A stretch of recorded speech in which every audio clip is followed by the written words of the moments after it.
The family of Lavard Mckenzie is speaking out about the teen's untimely death days after he was reported missing by police. His older brother gave an emotional interview to ZNS News and says he wants answers and justice for his younger brother. Everybody else who knows him is hurting. How could you take away somebody that didn't deserve it?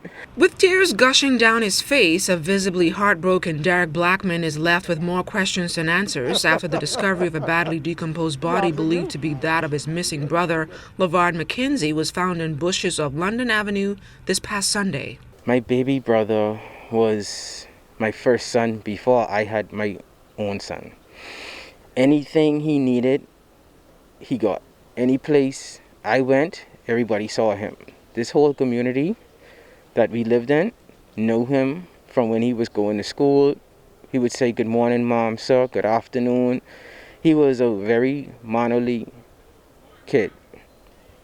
He was open-hearted. He would give his last, he gave his last to his so-called friends.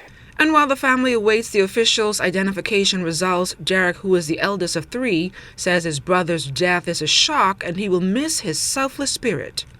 This was his last year in school, and he said to me that his shoes wasn't stable enough, so I took him from school to buy him a pair of shoes. I took him to the clock store, buy him a pair of shoes. I took my last, what I had in my pocket, to say, whatever you need, get it.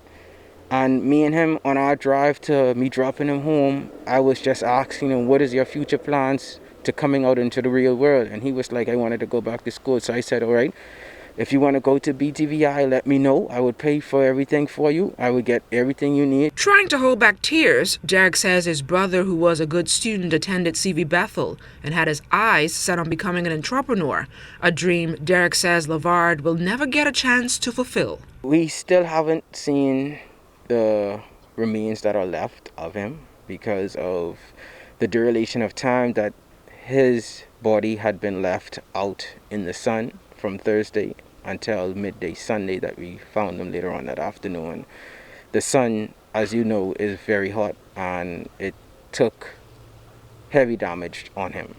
So by that we know, as I said, the clothing that he had on last left the house with was the last thing that they could actually get from. We're still waiting on more information to come in to really clarify, but we know that's him. Even in the midst of COVID-19, Derek says his family and the community here in Sunshine Park plan to have a special memorial to honor Lavard in a special way. We're going to organize it in a proper way by probably illustrating something by the entrance of where his body laid. I guess that's going to probably be later on during the month. And as the quest for justice for Lavard continues, Derek sent out this message to the would-be perpetrators. Only thing I have to say is, God be with you. Because it's a rib bone they took completely away from me, my family, his dad, and the whole community.